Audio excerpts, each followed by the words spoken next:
It was about intuition, right? So that era is long gone. So you can't expect people to be working in that way anymore, right? So that sort of makes him the last man standing of that era of touching hearts. Now, somebody might say, but touching hearts will always be important. Of course, it will always be important. But in this era of, you know, let's say virality or data analytics or viral quotient or impressions and so on, who cares about good writing, right?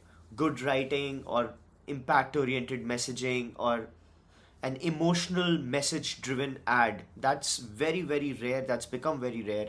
And Mr. Piyush Pandey was uh, the, you know, patriarch of that era, so he really turned things around. And it was so amazing. If you want some cinema recommendations around advertising, so in the West, there's a show called Mad Men, which is a very, very popular show. Everybody knows about Mad Men. Mad Men is about ad men, of course, people who create ads. Don Draper, right? Great character, one of the very sort of legendary shows, Mad Men. Not many people know about India's Mad Men. So they created something called Thinkistan with Naveen Kasturia. So the person who led pitchers, aspirants, and so on, these shows, TVF guy.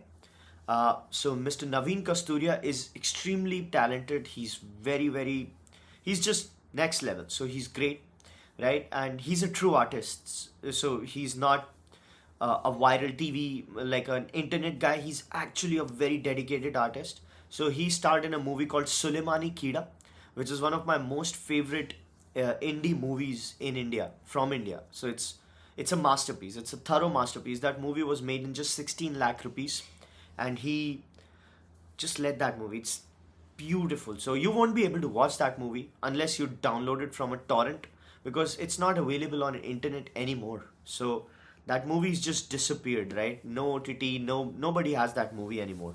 But it's a great movie, beautiful movie. Anyway, so he worked in a show called Thinkistan, where he played a character pretty, close to Mr. Piyush Pandey. So he had the mustache, and he was a Hindi. So the story revolves around two people.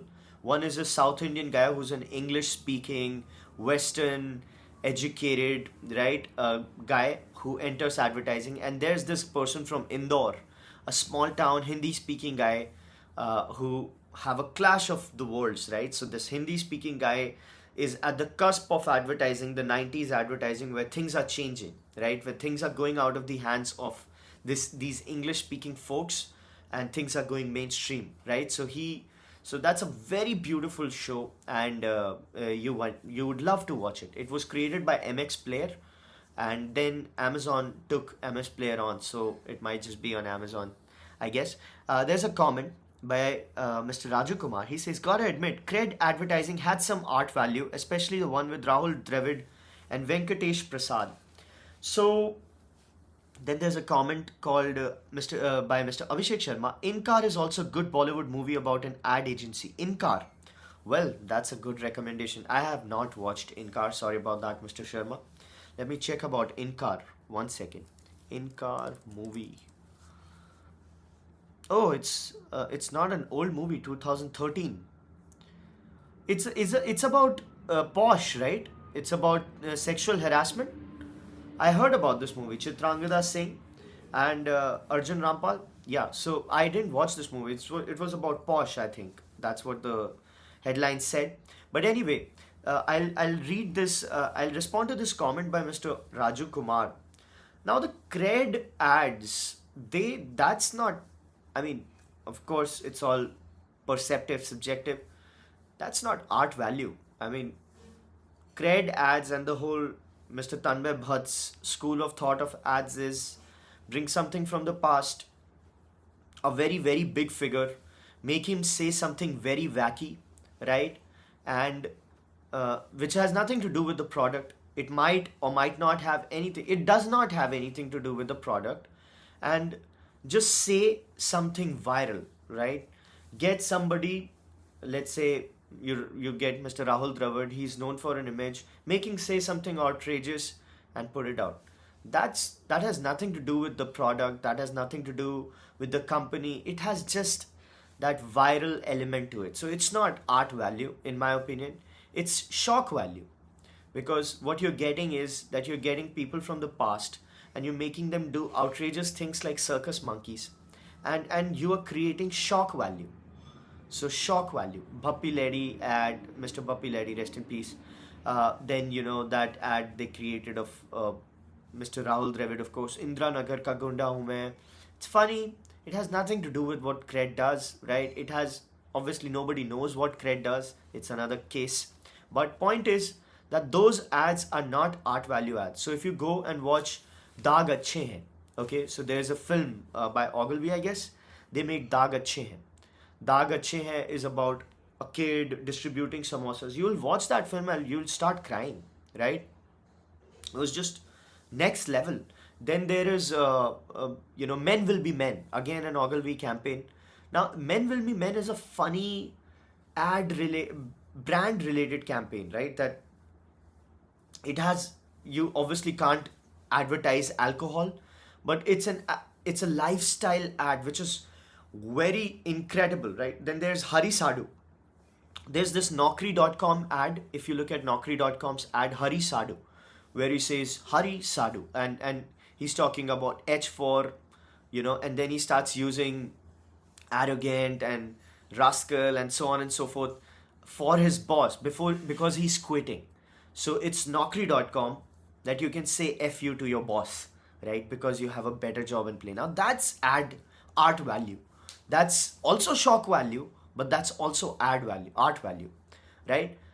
Cred's ad, and maybe the ad guys were driven to it because they didn't know what cred does, because essentially cred is what cred is, right? So it's a funny operation by itself, but that's not art value, is what I think. Art value is beyond virality. It has a story. It has some craftsmanship.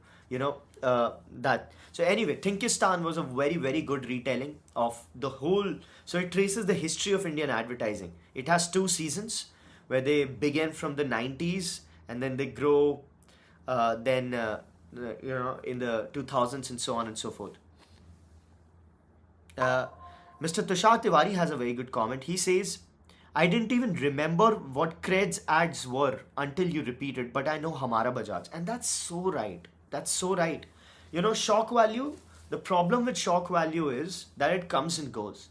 It's a 15-second play. It doesn't have any sort of impact on the. But Men Will Be Men. Men Will Be Men is a campaign which is beyond the company. Now that brand has been sold by Pernod Record, right? Tilak Nagar Industries bought that brand. That brand, but Men Will Be Men essentially is a campaign attached to that since 2002 or something, right? 2002 or 2007. So imagine the lifetime value of that brand campaign, Men Will Be Men. It's a platform, right? Which just did so well, and it attached that brand with a particular emotion and so on and so forth. So that's Fevicol was an ad.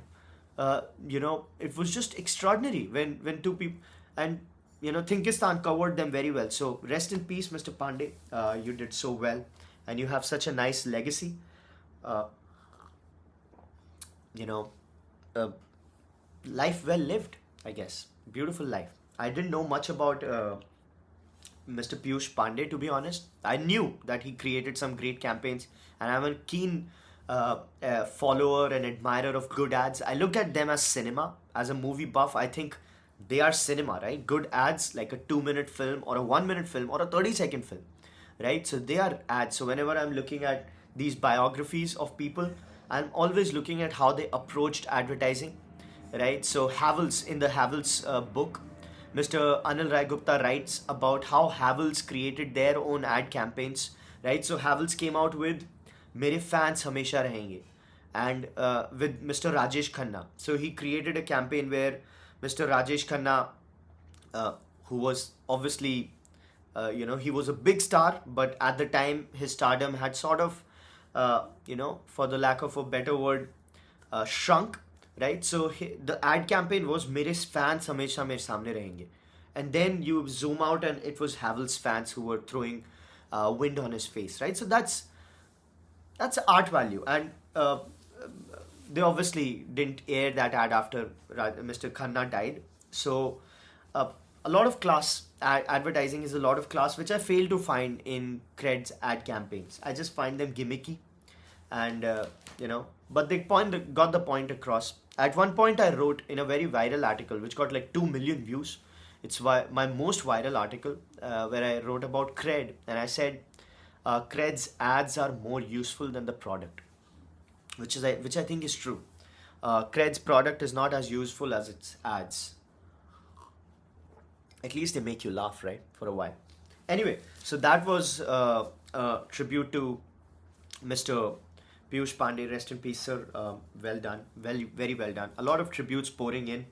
So घर चुप है मगर दीवारें जानती हैं, हर घर कुछ कहता है. So that was an ad. हमारे दिल में पीयूष हमेशा रहता है. That's what Asian Paints wrote. Fevicol, Amul, everybody is pouring tributes. Now that's inspiring, right? It's beautiful. Anyway, moving on, folks.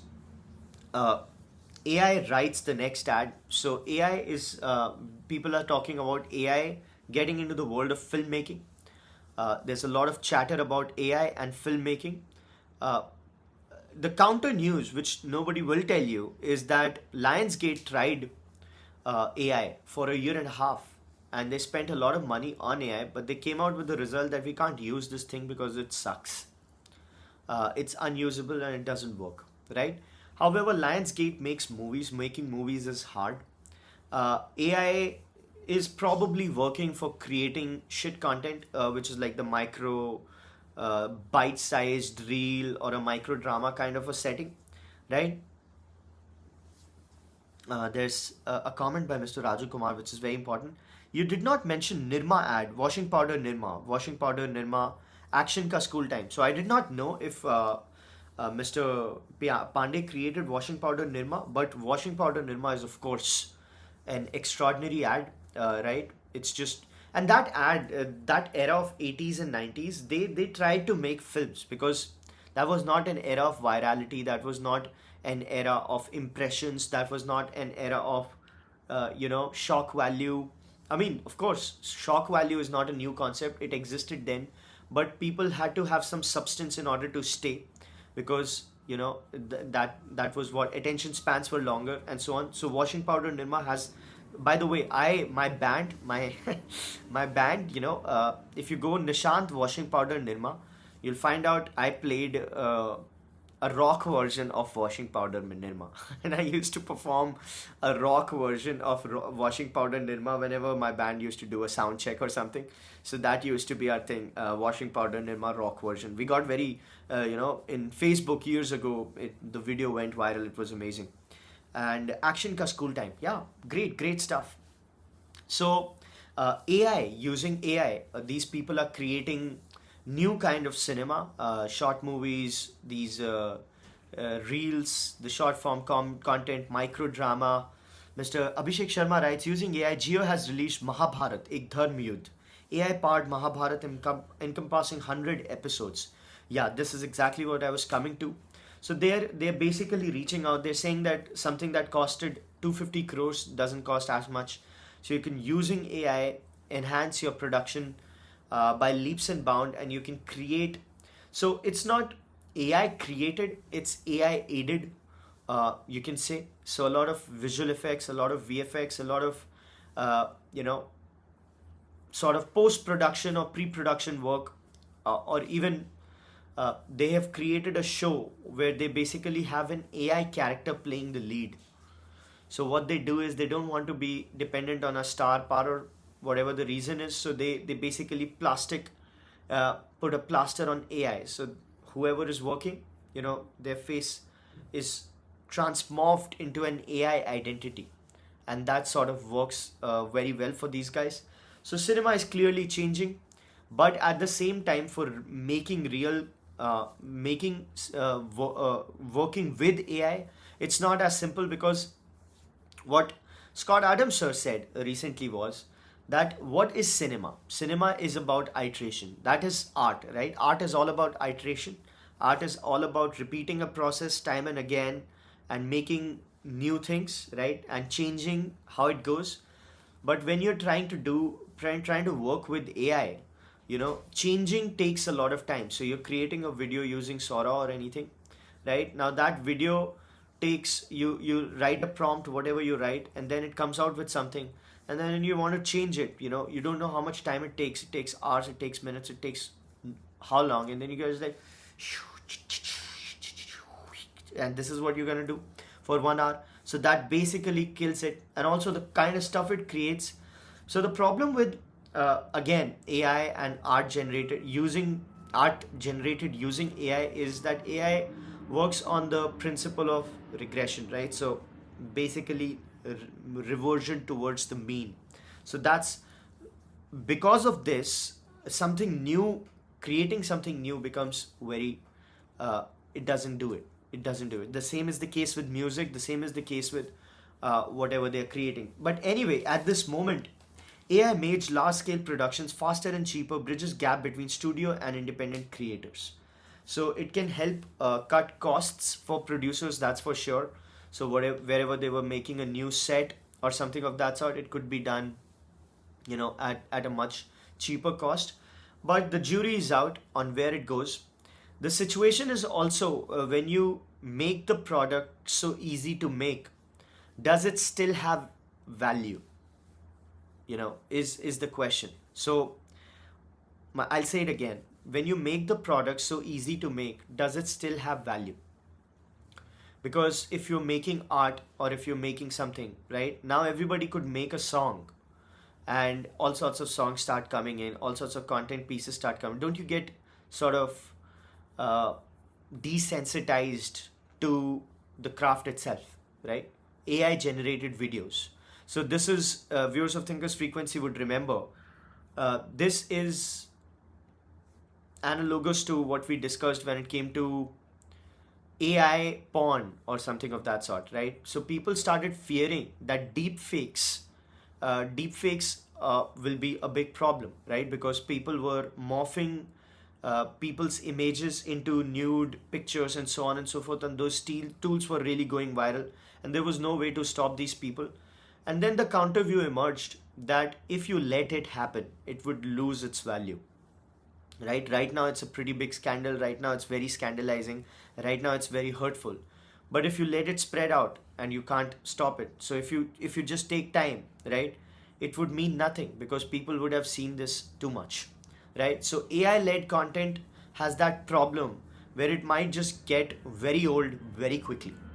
So that is also something to consider here. Right now, it has some sort of novelty factor, right? But how soon does that novelty factor fade, right? Would you watch something because it's created by AI? Of course not. You would watch something which has some novelty, which has something nice, right? Right now, AI stuff is new. What if it gets old? Mr. Weber says, what do you think AI will shape and affect the psychology of people as algorithm based social media did? How will AI do? So AI is actually building upon the social network play. It's building upon it. So all the in context of content, AI is basically working on social networks, right? But when it comes to the basic psychology and thinking process, so what social media platforms brought was something called filter bubble. So there's a book called Filter Bubble, very good book. So it talked about how personalization of search and personalization of the feed led to filter bubbles. So if I am a left liberal, I'll watch just left liberal content. I'll live in that bubble, right? In that echo chamber. If I'm a right winger, I'll be in that echo chamber, and so on and so forth, right? So I'll be in a filter bubble because that's my thinking, and social media gives me what I want. So there's no flat, information play. There's no community convergence. There's just me and people like me, right, on my social network. So what AI does is it sort of changes that. AI leads to more homogeneity in thought. So let's say if I use a chat gpt, you use chat gpt, and everybody else uses chat gpt. Right now chat gpt has a way of thinking. Now if I've read something from chat gpt, right, uh, and you've also read something from chat gpt, our way will converge, because we're not going to sources, we're not going to alternate sources, we're not going to different sources. So we're not going to social networks and finding out what we know or what we would like to know because of our filter bubble, right? Instead we go to chat gpt, or let's say grok or whatever, and then chat gpt feeds us information, we start thinking alike, right? So that is a change in which ai brings to the whole psychology play, if you're interested, if that was your question. So that's very dangerous, of course. It loses individuality. People start becoming, you know, more and more uninteresting, boring, because their information source is so regression based and mean reversion based, right? Anyway, so that is what's going on with ai, folks. Right, there's a lot of fraud prevention going on. Speaking of ai, there's a news that china has created a chip which is do you think india will have any laws and regulations in this regard, or will be lagging in it, mr weber? Well, india cannot have laws and regulations because you don't want to limit AI. Everybody wants to regulate AI, but nobody wants to do it at the same time. Why? Because regulating AI will slow it down, and slowing AI will kill the country. Because you will slow it down doesn't mean the other party will slow it down. So it's a mutually assured destruction play. We let AI, we let AI do whatever it wants. The other country will let AI do whatever it wants, right? Because nobody can afford to lose. I can't afford to lose to China. China can't afford to lose to me. So we let AI do all the damage in house, uh, so that it can do more damage outside, right? So AI, India won't regulate AI as like, I mean, as much as you'd like. Nobody is regulating AI as much as they'd like, right?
Can you hear me, folks? Sorry. Can you hear me? Am I audible? Am I here? Am I back, folks? Can you hear me? There was a technical difficulty. My phone. Yep. You are back. Sorry about this. Sorry. Thank you so much. Thank you. Sorry about that. So yeah, what were we talking about? We were talking about uh, AI and the mutually assured destruction. So the question was whether we will regulate AI, whether India will regulate. Nobody will regulate AI. So right now AI is stealing all the data of people. Right? They've created music apps by stealing people's data. Right? The Suno, the music app, is going to be valued at $2 billion. They didn't make music. Those nerds, right?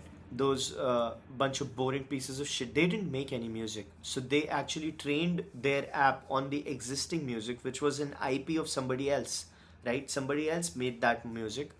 Musicians and then labels were representing for producing that, but they still got a hold of that music, and now they can replicate that music, right? But what's happening? In no country are you seeing IP laws getting protected, right? Maybe something is happening in Europe. Some writers have come together. A lot of people are coming together, but nothing is happening in that way, right? So uh, nobody will regulate AI. because if they do, they lose out. And AI is the economy, right? Most of US growth is coming from AI in data centers, right? Most of the global growth is coming. Even the Chinese stock markets, they've started clicking in because Alibaba started doing some AI led stuff, right? So no regulations will happen with AI. That's the prediction, and at least not in the near future. Moving on, a lot of speaking of AI, we've got to talk about China. China, they made a chip which they say is better than Nvidia, right? And nothing. It's a project right now, a pilot project, prototype stage. But if this succeeds, what do you think will happen to the US markets? Right? It's crazy. Speaking of US markets, China is adding gold. India is also adding gold. India has some $700 billion in forex reserves. $219 billion is treasuries approximately, and 100 billion are in gold. So India is also looking at adding gold. Silver, by the way, has fallen 17% in 10 days. Silver has fallen 17% will 10 days. So that's a lot of money. So why has silver fallen 17%? Because silver's trade happens through London. London is the source of the silver prices around the world. And London got some surprise. The London bullion market is the main clearing point for physical silver transactions globally. And availability in the city's precious metal vaults has a direct bearing in price. And London got more silver, right? And as its spot prices went down, silver went down. So that's how these things happen. Very, very complicated. But silver, at the same time, as it's going down, as silver is going down in price, silver supply is reducing. So silver also has a lot of industry use, right? It's a very widely used thing in complex electronics. Silver's supply is trailing its demand. And the problem with silver is that it's mined as gold is mined, as a product of, as a byproduct of gold mining or zinc mining or something of that sort. So if those things are mined more, that's when you get more silver. You don't get silver just like that, right? So that is a bit of a problem. But the prospects look great of silver, of gold, of everything. At the same time, US is meeting Russia. Mr. Trump is meeting Mr. Putin. Mr. Trump is also meeting Xi. Nothing is going to happen in these meetings. That's the prediction. It's just business as usual, right? They meet, they share a few laughs, and then life goes on, right? That's what's happening. That is exactly what is happening even now. So don't expect some breakthroughs. And if you get a news of a big breakthrough, uh, and it sounds like a TV thing, right? Just remember what I told you about the Israel Hamas play. There's a comment. With the advent of AI, do you feel tech startups will have more non-tech founders? Second question. How does non-tech founders create successful tech companies? With the advent of AI, do you feel tech startups will have more non-tech founders? So, tech startups having non-tech founders. Uh, so even if you're not, yeah, sure, why not? I mean, Sam Altman isn't a coder, right? And he has created OpenAI essentially. So he's the leading guy of OpenAI, and he doesn't code. He doesn't write code. He's the non-tech guy essentially. Travis Kalanick, who created Uber, wasn't a coder, right? And I'm not even going to go with the quintessential boring example of a non-tech founder. I won't do that. But I guess the beauty of starting up is that wherever you come from, whatever you do you have the ability to learn things?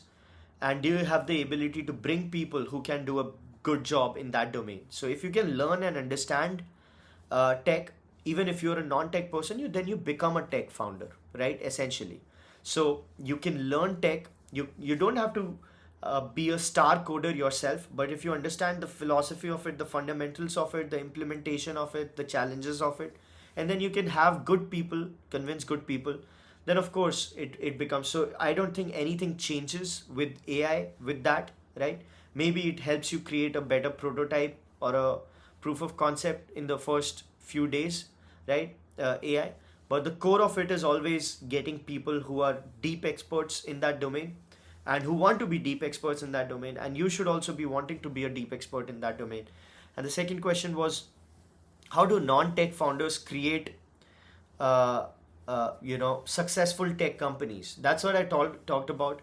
Non-tech founders, it's like Mr. Ray Kroc wasn't a burger guy, right? He wasn't a restaurateur. He wasn't somebody who knew how to flip burgers, but he learned. That's how he created McDonald's. Mr. Howard Schultz wasn't a barista, but he created Starbucks.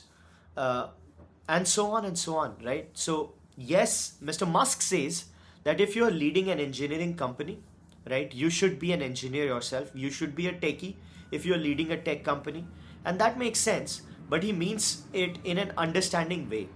You should not be an accounting guy leading Boeing with no interest in engineering, right? Because then you look at everything from a perspective of the balance sheet, which sort of hurts people. So he's right there. So Mr. Elon Musk says that if you're a tech guy, if you're a tech company, you should be a tech guy, right?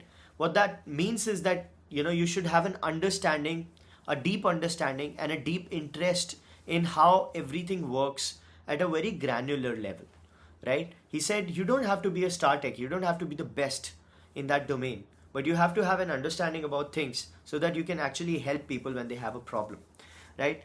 Mr. Tushar Tiwari says Super Pumped is a good series based on Uber. Oh, Super Pumped is a great series based on Uber, right?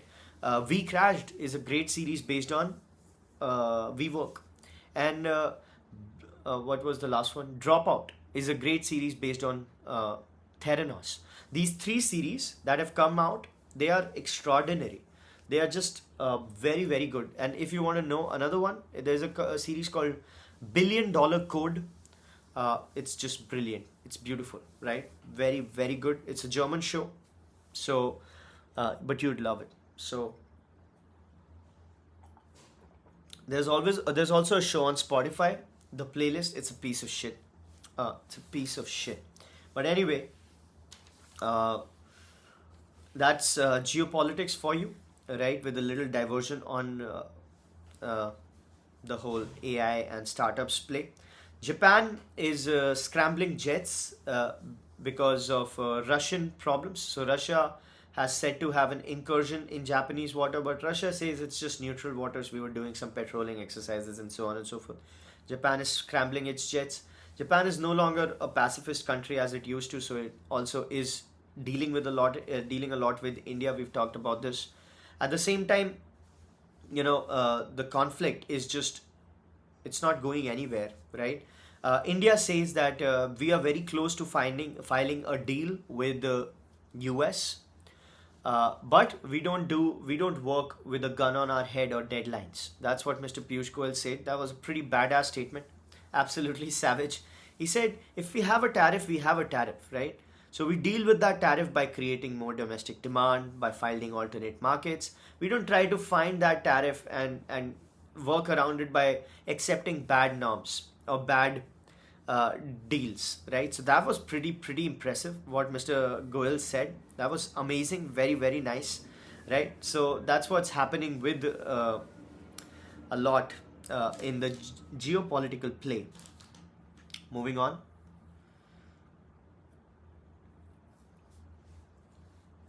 China, of course, there is a lot of trouble. Chinese incursion in Taiwan. It says Day of Taiwan's Restoration. China has created the Day of Taiwan Restoration to basically say that Taiwan is an inalienable part of China, right? And at the same time, President Emmanuel Macron from France, he has said that Europe needs to fight China on rare earths, right? We want to protect our industry and we should be prepared to fight for it. So a lot of geopolitical instability, of course. This is exactly why everybody is worried about the economy, gold, everything, right? So let's see what happens. Moving on. Foxconn armed to amplify output of AirPods with line overhaul. FIT Hyderabad looks to double capacity, align with global demand for variables. So Indian manufacturing doing very well, right? Apple ecosystem growing in India, of course. Apple makes a lot of phones in India, right? Which is obviously very, very nice. Moving on. Weird shit happening in politics. By the way, yesterday was United Nations Day, 24th October. Mr. Who cares about United? Do you care about United Nations? Do you think United Nations is important? Do you think United Nations is a real consequential bunch of people who are working towards something actual and so on and so forth? I think United Nations is a Mahasabha of Mahababus. All of these people from all the countries, right? Babus, basically the worst of the lot. They go to United Nations and engage in a mutual masturbation session, right? That's my view on United Nation. It's just a very, it's not a very controversial view because a lot of people think, especially after COVID, right, how WHO essentially dealt with the whole COVID situation, how that Pedro's guy was shilling for China despite whatever China did. I lost all respect for United Nations and bodies like United Nations, and so that's what's happening. Mr. Jaishankar has said all is not well with UN, right? Essentially, that's what he said, and things like these keep happening. You know, when you look at these UN proceedings, a bunch of babus, what they do is they have a paper at the podium and then mic here and camera here, and they don't even memorize their speech. They're like, huh, huh, huh. This is what they keep doing, and it's just like, huh, and and all they do in United Nations and these places is kadi ninda. They're basically organizations where babus of all countries come together and do kadi ninda of each other. So there's a Pakistani babu who does kadi ninda of India, and then Pakistanis are like, yay, what great job, beautiful, right? And then there's this Indian babu who does kadi ninda of Pakistan. So that Indian Twitter is like, yay, nicely done, nicely done. And then there's some babu from somewhere else who says something and nobody knows him, and it's like, oh, just go away. And that's what keeps happening. So I don't like it. Mr. Tushar Tiwari agrees. Mr. Raju Kumar as well. It's funny, but it should not be. I mean, these people were supposed to have a real job. Just think about their job, right? This is how they make money. They write speeches. They don't even write their own speeches. They deliver speeches, right? They don't even memorize them. So they're reading it, this way, and that's how they earn money. They just bullshit for a living outside media. So media is a business where you bullshit because you're in the media business, right? That's your bread and butter. These people's bread and butter is also indirectly just bullshitting on a global forum. It's just pathetic. Somebody needs to cut it out, man. Anyway. So moving on.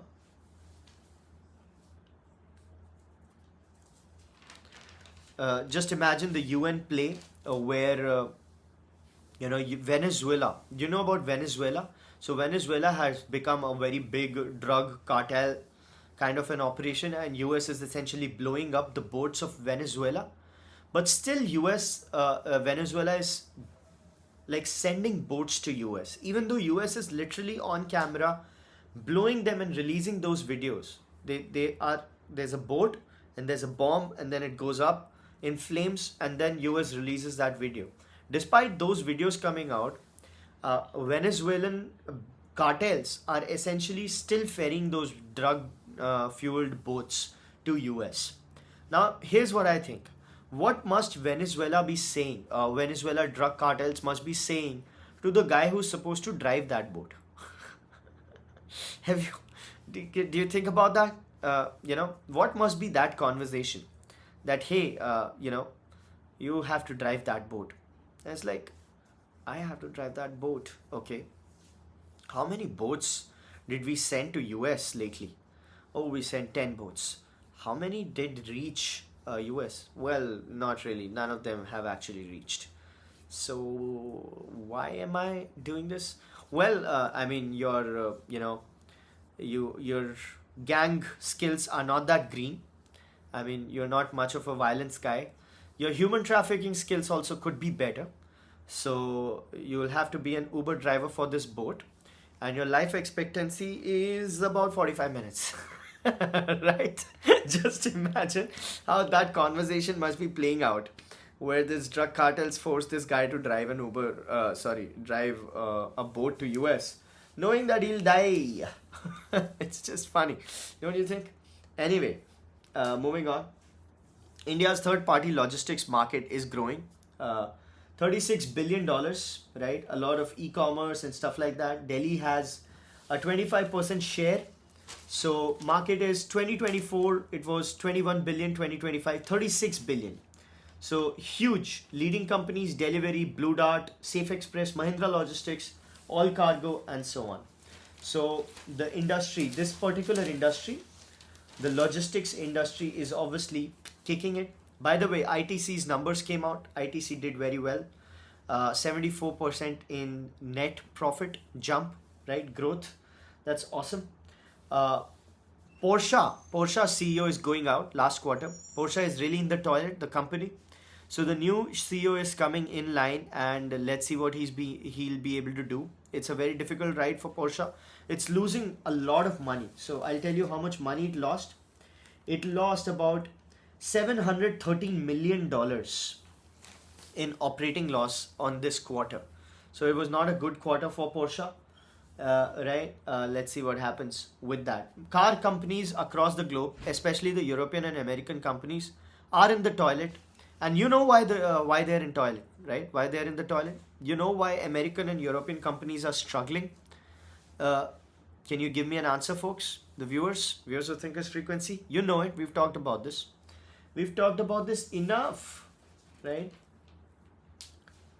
So BYD, says Mr. Abhishek Sharma. China, essentially. You're right. You're right. Not just BYD, by the way. Now it's Xiaomi as well.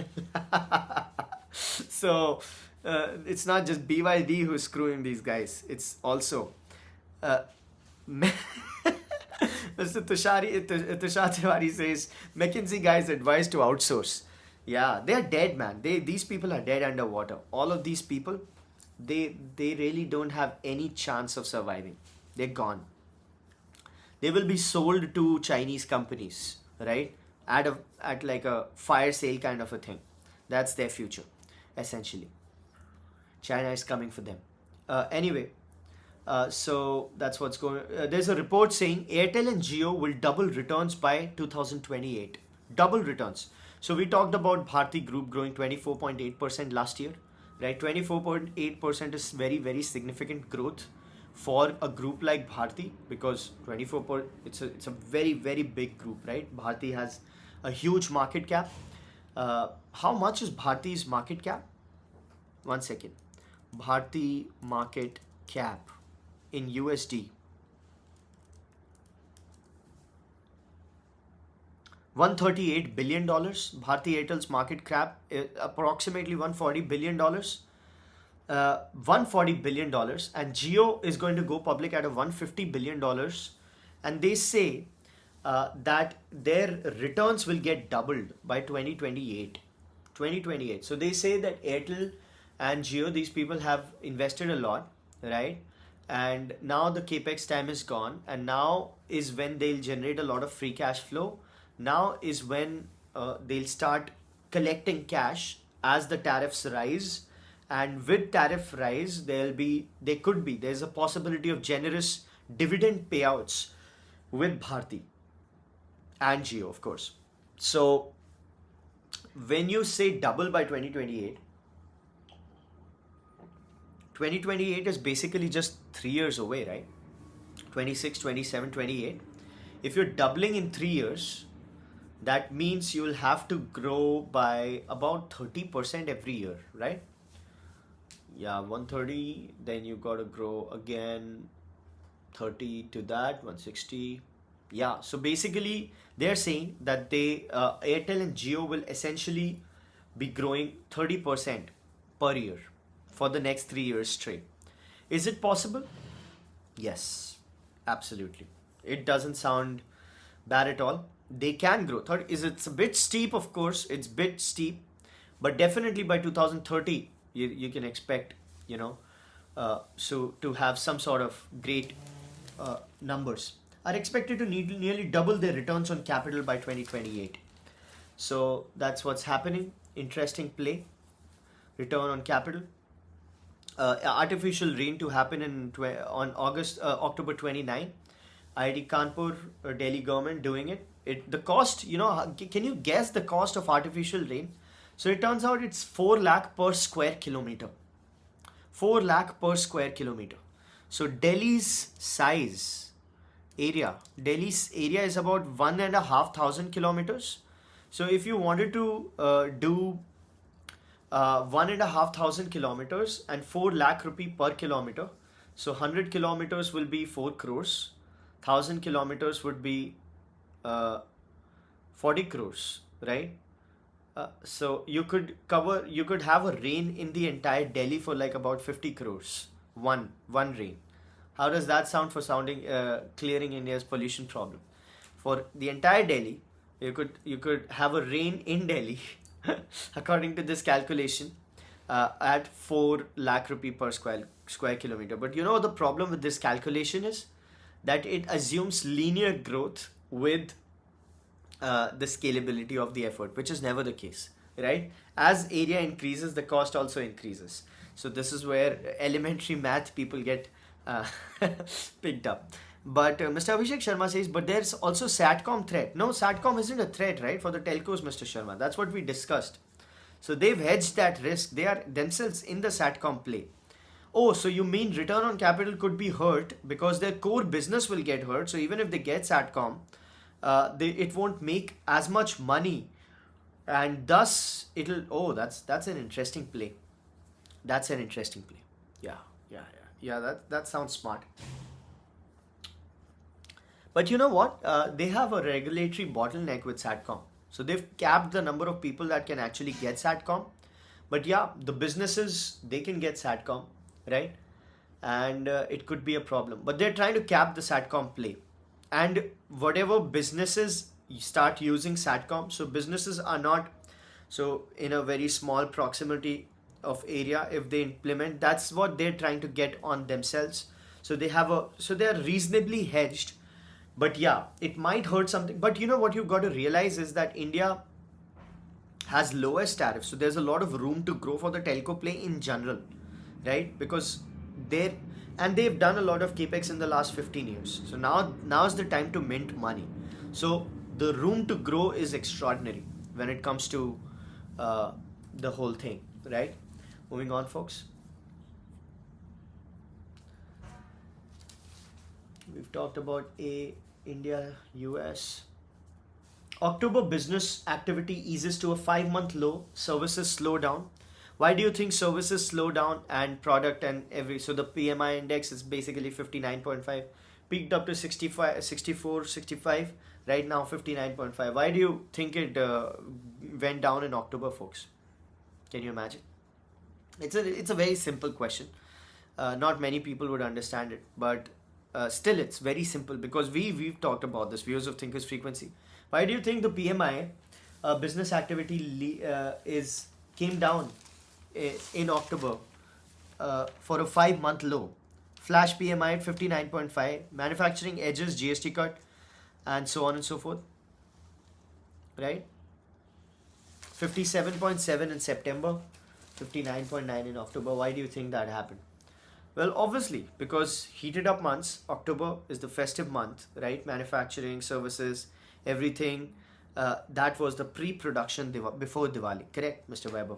Now it's all done. Now it's gonna settle down. And even if it's settling down, range is 59. That's pretty awesome. That's pretty good, right? Pretty good. Pretty good. Anyway, moving on. Guess what Madam Sitharaman has told the tax guys, the GST officials? Ease taxpayer burden, stick to tech. Right? Ease taxpayer, I'll say it again. Madam Sitharaman went to the GST officials and said, ease taxpayer burden, stick to tech. How does that sound for advice, folks? How does that sound for you know, ease taxpayer burden and stick to tech. Do not do corruption. It would have been so lovely. It would have been like chef's kiss. If she would have also said, don't do corruption. That would have been like perfect. My day would have been made if I would have read that Madam Sitaraman said that don't do corruption. Right? That's the perfect thing to say. What are the effects of GST reform seen? Inverted tax duty is creating issues. No. Inverting, says Mr. Weber. Mr. Weber, inverted tax duty is just a very small problem for some industries, right? So, speaking of, so you did it very well. So, there's a segue. Life insurance distributors in talks to recast terms. So, nil GST on individual policies, profitability disruptions for both parties trigger a relook at commission structure. So if you look at the GST inverted duty troubles, that's insurance, that's maybe agriculture, that's the whole fertilizer play, that's maybe the salon gym guys that we talked about. That's a small problem, right? Other than that, it's just huge, right? That's why we are seeing all of these. So now these people are implementing new commission structures for guys like Policy Bazaar. Bad news for Policy Bazaar. I hope you didn't buy Policy Bazaar stock, right? Because we talked about this. So that's what's going on. But Policy Bazaar is, doing a lot of expansion in other areas. So it's not a bad stock. I'm not saying it's a bad stock, but it gets hurt. Its core business gets hurt. That's what I meant to say. Moving on. Big overseas money flows into banks, auto, and metals. Well, are you surprised? Are you surprised, folks, that some money is flowing into banks now? Are you surprised? Well, if you didn't watch Thinker's Frequency, you would have been surprised. But nobody who has been watching would have been surprised at all, right? Bank stocks have started returning money, folks. By the way, I told you. So you remember banks were getting allowed in the merger and acquisition play, which is a very, very big market, right? Huge market, hundreds of billions of dollars, I guess. So for buyouts, only listed companies with sound financing to get funding. So basically, they've casted some norms that 3 years P&L, and the tier one fund can only use 10% for a merger and acquisition. So they're casting out some norms. But the bottom line is that banks are entering the merger and acquisition play, which is a heavy duty play, right? And that's effectively a very, very good news for the banking play. So aggregate exposure of banks not exceed 10% of tier 1 capital for M&A. Capital market exposure to not exceed 40% of tier 1 capital. Bank may finance acquisitions of shares of PSUs under divestment program, and then 3 years of P&L would be necessary. Well, that's obvious. That's basic due diligence anyway, I think, right? But anyway, they're casting it in the regulatory framework itself. RBI raises ceiling value for loans taken against shares and debt mutual funds. Well, no surprise. We've talked about this. This is an ongoing story. RBI came out with a huge roster of changes. One of them was value of loans against shares and debt mutual funds. So they're allowing, first of all, their target was unlocking shares, right? The block shares, that they wanted to get them out. And then they also wanted to securitize shares. They wanted to have some sort of loans against shares kind of a play, right? So they've raised the ceiling. They've also made it easier for a lot of investments to happen, in when it comes to FPI play, right? 85 crores to 25 crores and that's all. Moving on. Value of RBI's gold stock surges. We've talked about this. SBI Life net profit dips 7%. SBI Life is the insurance play. Higher expenses. Card net up 10% on fees. SBI cards, by the way, 10% up. Moving on. SEBI says funds can't take part in pre-IPO placements. Well, that's good news because it's very easy money to take part in pre-IPO play and then dump it all on retail investors. That's what's happening in a lot of places. It's not good. It's not good at all. It's not good at all. Whatever is happening in the IPO market, I think it's getting heated up too much, right? A lot of IPOs. I don't know if the Indian stock market has that depth to absorb these many IPOs, and what happens in the secondary market is anybody's guess, right? So That's something to be worried about. But yeah, there's always good news and bad news. Predicting in this environment has become so difficult, folks. It's very difficult. Anyway, old ornaments shine as a new, as festive gold swap surge. So gold has risen, of course. So what's happening is that people are swapping gold instead of buying new gold because that's the best they can do, right? Swapping old gold for new. Gold exchanges scale new heights in total sales, record-breaking rally in prices, pushing more consumers to recycle yellow metal. So that's what's happening with gold. A lot of entry in the play of gold as gold went down a little. I think it recovered most of its losses. Let me check the prices of GLD right now. GLD price. So in the past 5 days, it's 5% low. In 1 month, it's 10% up. 5%. So yeah, that's what gold lost. 5%. Not a lot of losses, to be honest. Moving on. Corporate investors not too keen on a dip in deep tech. So just a few months ago, if you remember, folks, or a few weeks ago, I don't exactly remember the date, but we had a discussion on how investors were looking at deep tech, right? That was the news. That was the report that investors are looking a lot into deep tech, right? And what did I tell you when that was happening? Well, that sounds strange, right? That's what I said. Okay, that's interesting. If that is happening, that's good. Then I read the numbers, that the number of startups and the total amount deployed in deep tech, it was a paltry 50 million or something. I said, it's not a lot of money that's going into deep tech. What is that report reading? Do you remember that? You remember, folks, when we had a huge discussion on deep tech and Indian investments in deep tech, and I took that with a pinch of salt. Corporate investors not too keen on a dip in deep tech. Participation in funding rounds at a 5-year low. What do you think about that, folks? Capital retreat. Capital retreat. This reminds me of Gell-Mann amnesia. Gell-Mann amnesia. You remember Gell-Mann amnesia? We talked about Gell-Mann amnesia, which is basically everything that you know deeply about. When you read about it in the news, it's fake news. Right? So something that you know very deeply about, right? And then when you read about it on the news or you watch news, it's a thing, it's a word, term, phrase coined by a writer. Gell-Mann was a physicist, so he just gave it more credibility by talking to the physicist and using his name for this whole thing. So he said, whenever I'm watching news or whenever I'm reading news, whenever I'm reading about something that I know deeply about, it's always wrong. It's either missing context, it's either incorrect information, it's either overstated, it's either understated, and so on, right? But whenever I'm reading about something else, which I don't know about, right, I take it as truth, right? So what is the probability of that also not being true? It's almost 100%, right? So basically all news is fake. That's what they wrote about. That's what Gell-Mann amnesia is. It's a heuristic that take everything with a pinch of salt. Every bit of news is fake. So that particular news was always dicey. When they said corporate investors not too keen on a dip in deep tech.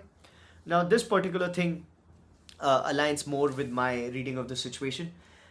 62 till September, right? Participation at a 5-year low. Strategic tie-ups seen, and so on and so forth. Experts flag difficulty aligning on specific use cases. Of course. So moving on.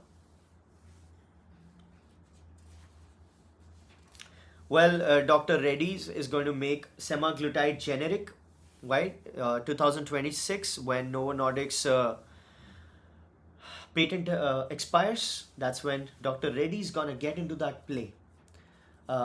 Very interestingly, speaking of health, semaglutide, weight loss drugs, and so on, Mr. Goyal, Dipinder Goyal, has funded something called Continue Research $25 million fund. It's not a startup, it's not a fund. He says it's basically a research play where we can have some research on longevity for humans, some places where we can, he calls it the pressure points, which we can use to enhance longevity and so on and so forth. This is very much in line with the global play. where a lot of billionaires from the West, a lot of very, very big entrepreneurs, they are investing a lot in longevity. They have great, great stuff going on, like Mr. Peter Thiel, then Mr. Larry Ellison, and so on and so forth. So if you look at Mr. Larry Ellison, he's 80 years old, but he looks 40, right? He's not aged, man. Uh, so it's just unbelievable if you look at him. Just look at him, and he'll be like 40 years old, right? So Mr. Dipender Goyal is following suit. $25 million personal capacity. $25 million is how much money? It's somewhere around 200 crores, right? So 200 crores he's investing in longevity. Moving on. Management programs. Speaking of Mr. Peter Thiel, he has spoken something, has related tech with Antichrist, right? Tech is the god, and tech. He has given some talks about Antichrist, which is, I mean, drawing Antichrist and making them in. I want to watch that. I haven't watched Mr. Peter Thiel's recent speeches. It's very famous. They've gained a lot of notoriety for being huge. So I'm very excited about those particular speeches, right? I'll watch them and come back to you tomorrow. With that, we come to the end of the 152nd episode of Thinker's Frequency, folks. Our daily mental workout, our daily dose of insights and analysis, which don't lead to paralysis right before we punch in. It's so amazing. Recommend some books, says Mr. Webber. What kind of books do you want to read, Mr. Webber? I'll definitely recommend you great books. Just tell me what you want to read, and I'll give you exactly that recommendation. Oh, there's some message on LinkedIn as well. Hi Nishant, remember we did a podcast way back. Glad to see your live event in action. 1 second, who is that? I'm sure I remember you. Mr. Vivek Shrivastava. Oh yes sir, absolutely, absolutely. I hope you're having fun with the live event. It's fun, it's a lot of fun. Business and psychology, okay?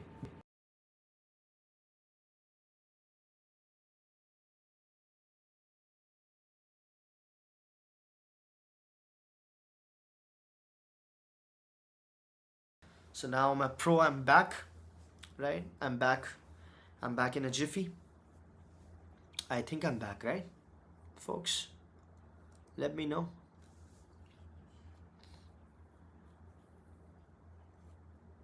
Yes. So if you're asking for a recommendation in business and psychology, psychology and business psychology, okay. Uh,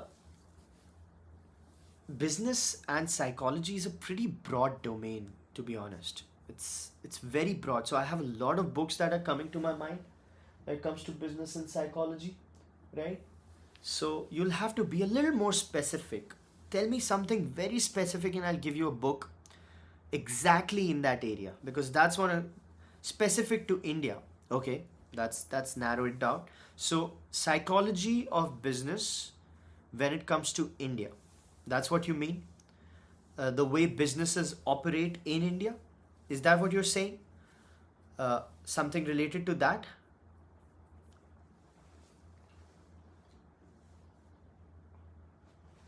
Uh,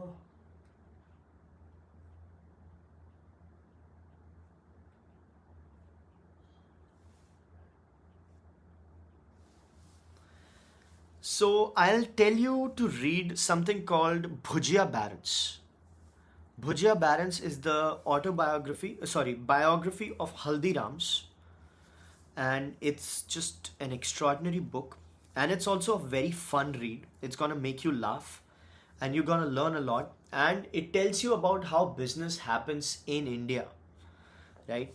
Very specifically, how business happens in India, because it's just amazing how business happens in India, right?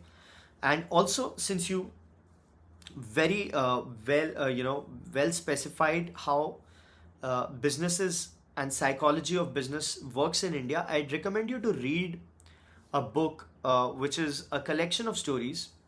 It's called The Inheritors. I've talked a lot about it. It's written by Sonu Bhasin ma'am, and it'll tell you some 7 or 11 stories about family businesses of India. and how they worked out. So it has the story of Berger Paints, the Dhingra family. It has the story of Mr. Harsh Mariwala from Marico. It has the story of Miss Jain from Luxor Pens. It has the story of Motilal Oswal, the investment guys. It has the story of Light Bite Foods, the Burmans, the Dabur Sayan, right, the restaurant business.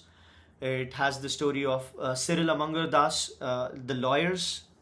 So it'll give you a very, very good perspective on how business happens in India and how these family businesses have been working in India. But it will not be a deep perspective because that's very important. So these two books I'll recommend. So Bhujia Barons, because it's very well written and it's a great journalistic account. It's just very fun. And after that book, oh, what happened? What?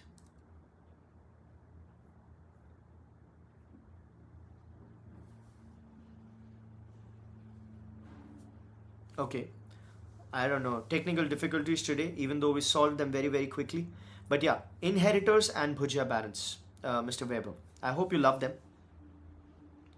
And with that, we come to the end, folks. I'll thank Mr. Abhishek Sharma, Mr. Raju Kumar, Mr.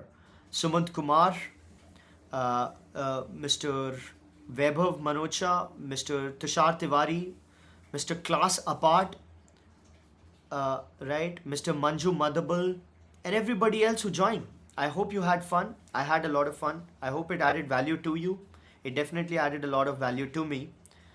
Please take care. Have a beautiful day. I wish you a beautiful day personally and professionally. I'll see you tomorrow, same place, same time, hopefully. Bye bye. Take care.